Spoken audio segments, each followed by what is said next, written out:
নমস্কার। আজকের বাগধারা বসুধারার ফোঁটা।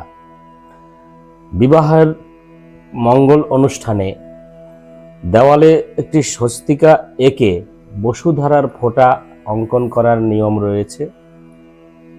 দেওয়ালে আঁকা সিঁদুর বিন্দু সহ 7টি বা 5টি ঘিয়ের ধারা গড়িয়ে দেওয়া হয়।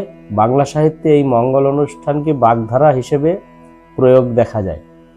প্রথম টেকচাঁদ ঠাকুরের আলালের ঘরের দুলাল গ্রন্থে এই লাইনটি দেখা যায়, বসুধারার মতো ফোঁটা ফোঁটা পরে নিত্য পাই নিত্য খাই, এক বর্ষণে কি চিরকালের তৃষ্ণা যাবে।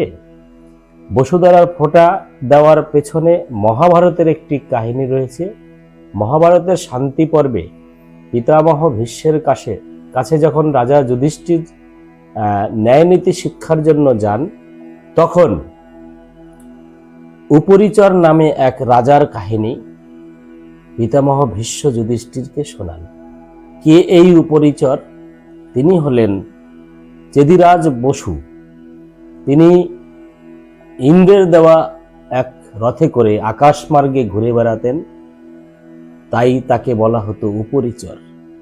এক সময় এক যজ্ঞ অনুষ্ঠানে দেবতারা এবং ঋষিরা একটি ছাগ বলি দেওয়াকে কেন্দ্র করে বিতর্ক বাঁধে।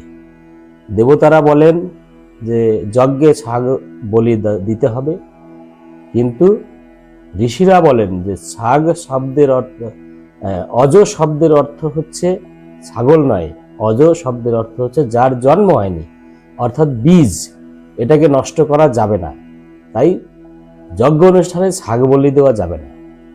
ঠিক এই সময়ে উপরিচর আকাশমার্গে যাচ্ছিলেন, তাকে দেবতারা এবং ঋষিরা ডেকে নামালেন যে রাজা তিনি সঠিক বিচার করবেন যে পশু বলি যজ্ঞ অনুষ্ঠানে দেওয়া উচিত কিনা। রাজা তখন বিবেচনা করে দেখছেন যে দেবতাদের পক্ষ নেওয়াই ভালো, তাই তিনি ছাগ বলি দেওয়ার বা পশু বলি দেওয়ার কথা ঘোষণা করেন। এতে ঋষিরা কুপিত হয়ে তাকে অভিশপ্ত করেন। তাতে তিনি স্বর্গ থেকে পড়ে গিয়ে একদম নরকে বসবাস করতে থাকেন। ঠিক এই সময়ে দেবতারা দেখেন যে আমাদের পক্ষ নিতে গিয়ে রাজামশাই এরকম অধপতিত হয়েছেন, তাই তার একটা ব্যবস্থা করা দরকার। তাই তাকে আশীর্বাদ করেন যে যত যজ্ঞ অনুষ্ঠান হবে সেখানে যে ঘৃতাহুতি দেওয়া হবে সেই ঘিয়ের ধারা সমস্ত সেই রাজার কাছে পৌঁছাবে এবং রাজা তা খেয়ে জীবনযাপন করবেন। এই কাহিনী সূত্র ধরেই বসুধারার ফোঁটা বাগধারাটি এসেছে। ধন্যবাদ।